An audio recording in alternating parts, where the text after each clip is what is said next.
मित्रांनो, महाराष्ट्र राज्याला विविधतेने नटलेलं राज्य असं म्हटलं जातं आणि हीच विविधता आपल्याला खाद्य संस्कृतीमध्ये सुद्धा दिसून येते. म्हणजे बघा ना, अगदी साधा पदार्थ आहे मिसळ पाव. महाराष्ट्रामध्ये पुण्यात वेगळ्या प्रकारचा मिसळ पाव मिळतो. त्यानंतर नाशिकची मिसळ वेगळी, कोल्हापूरची तर त्याहूनही वेगळी. आणि या तिन्ही मिसळ ज्या आहेत त्या प्रसिद्ध मिसळ म्हणून ओळखल्या जातात. म्हणजे नाशिकची जास्त प्रसिद्ध की कोल्हापूरची जास्त प्रसिद्ध, असं आपल्याला बऱ्याच ठिकाणी डिबेटसुद्धा बघायला मिळतं. पण माझं असं मत आहे की या सगळ्यामध्ये कोकणातली जी मिसळ आहे ना, तिचं नावसुद्धा घेतलं पाहिजे, कारण का ती रेसिपीसुद्धा खूप युनिक आहे. आणि त्यातच कोकणातल्या काही गावांमध्ये खूप युनिक आणि आयकॉनिक मिसळ मिळतात.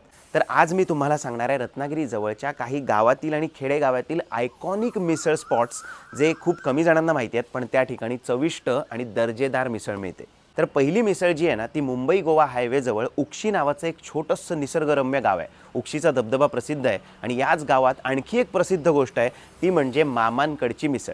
या हॉटेलचं नावच मामांचं हॉटेल असं आहे. आता इथली मिसळ जर बघाल ना, तर त्यामध्ये खास करून आपल्याला एक खोबऱ्याचा फ्लेवर असतो ना, तो या मिसळच्या चवीमध्ये आपल्याला जाणवतो. मोस्टली हरभऱ्याची मिसळ या ठिकाणी असते आणि खोबऱ्याची चव थोडीशी जास्त असल्यामुळे कोकणातली मिसळ आहे हे पहिला घास खाल्ल्यावर लगेचच कळतं. मिसळची चव म्हणाल तर मीडियम स्पायसी आहे आणि चवदार, दर्जेदार आणि चविष्ट मिसळ आहे. त्यामुळे लोक लांबून ही मिसळ खाण्यासाठी आवर्जून येतात. आपल्या या व्हिडिओतली दुसरी जी मिसळ आहे ती आहे श्री दत्त उपहारगृह पावस. म्हणजेच ही मिसळ प्रसिद्ध आहे भटांची मिसळ या नावाने. आता इथे जर तुम्ही गेला ना, तर प्रत्येक दिवशी तुम्हाला वेगळ्या उसळीची मिसळ मिळते. म्हणजे कधी हरभऱ्याची उसळ असते, कधी पांढरा वाटाणा, कधी हिरवा वाटाणा, तर कधी मटकीची उसळ असते. आणि ही मिसळ स्पायसी म्हणजेच झणझणीत आहे. ज्यांना तिखट पदार्थ खायला भरपूर आवडतात त्यांनी तर ही मिसळ आवर्जून ट्राय केली पाहिजे. बऱ्याच जणांचा गैरसमज असतो की कोकणामध्ये काही तिखट पदार्थ मिळत नाहीत, तर तसं काही नाही आहे. एकदा भटांची मिसळ खाऊन बघा, झणझणीत मिसळ आहे. आणि जर तुम्हाला फार तिखट खायला आवडत नसेल तरीसुद्धा तुम्ही एकदा ही मिसळ नक्की ट्राय करू शकता. फार तिखट लागलंच तर यांच्याकडे कोकम सरबत आणि ताकसुद्धा अप्रतिम मिळतं. तर आता तिसरी जी मिसळ आहे त्या हॉटेलचं नाव आहे श्री विश्वेश्वर उपहारगृह.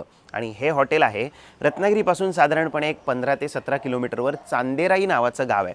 आणि ही मिसळ प्रसिद्ध आहे चुलीवरची मिसळ या नावाने. आता नावातच सगळं आहे. ही मिसळ पारंपरिक पद्धतीने चुलीवर बनवली जाते. त्यामुळे चुलीवरचे पदार्थ तुम्हाला माहिती आहेत, त्याला एक वेगळा फ्लेवर आपल्याला जाणवतो आणि तो फ्लेवर या मिसळमध्ये सुद्धा जाणवतो. पारंपरिक पद्धतीने अगदी कोकणामध्ये आपण घरी जशी उसळ बनवतो ना, तशीच या ठिकाणी ती उसळ बनवली जाते. आणि आणखी एक खासियत म्हणजे इथे ते काका जे आहेत ते फरसाण, शेव हे सुद्धा तिथे स्वतःच बनवतात. त्यामुळे या मिसळला एक वेगळी चव आहे. स्वस्तात मस्त फक्त 40 रुपयात इथे मिसळ पाव मिळतो. मिसळ फार तिखट नाही आहे, पण चविष्ट आहे. एकदा नक्की ट्राय करा. तर चौथं हॉटेल सांगण्याआधी अजूनही जर तुम्ही आपल्या चॅनलला सबस्क्राईब केलं नसेल तर लगेच सबस्क्राईब करा, कारण का असे व्हिडिओज रेग्युलरली आपल्या चॅनलवर अपलोड होत असतात. शॉर्ट व्हिडिओज जर तुम्ही चेक कराल तर आपण भरपूर ठिकाणी आयकॉनिक फूड स्पॉट्स जे आहेत ते कव्हर केलेले आहेत. त्यासोबतच आपण प्रेक्षणीय स्थळांना सुद्धा भेट देत असतो. सो नक्की सबस्क्राईब करा आणि त्यासोबतच व्हिडिओ आवडत असेल तर लाईकसुद्धा करा.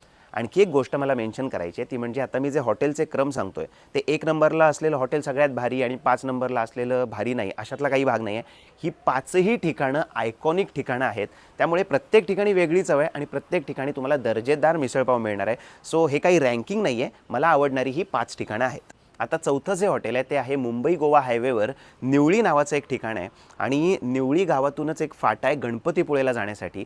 आणि त्या रस्त्यावरून जात असताना तरवळ स्टॉप नावाचं एक ठिकाण आहे आणि तिथे शितूत यांचं हॉटेल आहे. झणझणीत शितूत मिसळ या नावाने ही मिसळ प्रसिद्ध आहे. आणि इथली मिसळसुद्धा अतिशय चविष्ट आणि फ्लेवरफुल आहे. मेन म्हणजे यांची मिसळ जी आहे ती आता तुम्ही व्हिडिओमध्ये बघू शकता की पाहूनच तोंडाला पाणी सुटतं, इतका तिचा कलरसुद्धा खूप सुंदर असतो. मिसळची क्वांटिटी आणि क्वालिटी दोन्ही गोष्टी चांगल्या आहेत. सो इथे सुद्धा मिसळ पाव आवर्जून ट्राय करा. आता 5वं जे ठिकाण आहे ते आहे गणपतीपुळेपासून जवळपास एक 3 किलोमीटर अंतरावर मालगुंड नावाचं गाव आहे. प्रसिद्ध कवी केशव सूत यांचं गाव म्हणून सुद्धा मालगुंड या गावाला ओळखलं जातं. आणि याच गावामध्ये एक जुनं हॉटेल आहे, हॉटेल वैभव. आता त्या हॉटेलमध्ये ज्यावेळेला तुम्ही जाल त्यावेळेला तुम्हाला एक विंटेज वाईब डेफिनेटली जाणवेल. तर तिथे गेल्यानंतर मिसळपाव ऑर्डर करायचा. इथली मिसळ सर्व करण्याची पद्धतसुद्धा वेगळी आहे. एका वाटीतून मिसळ येते, त्यानंतर ती वाटी अशी तुम्ही उलटी करायची. आणि पांढऱ्या वाटाण्याची मिसळ होती ज्यावेळेला मी गेलो होतो त्यावेळेला. अतिशय सुंदर चव होती. फार तिखट नाही आहे, मीडियम स्पायसी मिसळ आहे.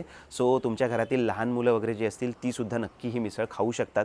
सो ह्या 5 ठिकाणी जर तुम्हाला गावात जाऊन मिसळ खायची असेल आणि गावातली चव अनुभवायची असेल तर नक्की या 5 ठिकाणांना व्हिजिट करा. या 5ही ठिकाणांचे गुगल लोकेशनचे डिटेल्स जे आहेत ते सगळे तुम्हाला डिस्क्रिप्शनमध्ये मिळतील. सो या ठिकाणी आवर्जून भेट द्या. व्हिडिओ आवडला असेल तर लाईक करा आणि आपल्या चॅनलला सुद्धा सबस्क्राईब करा.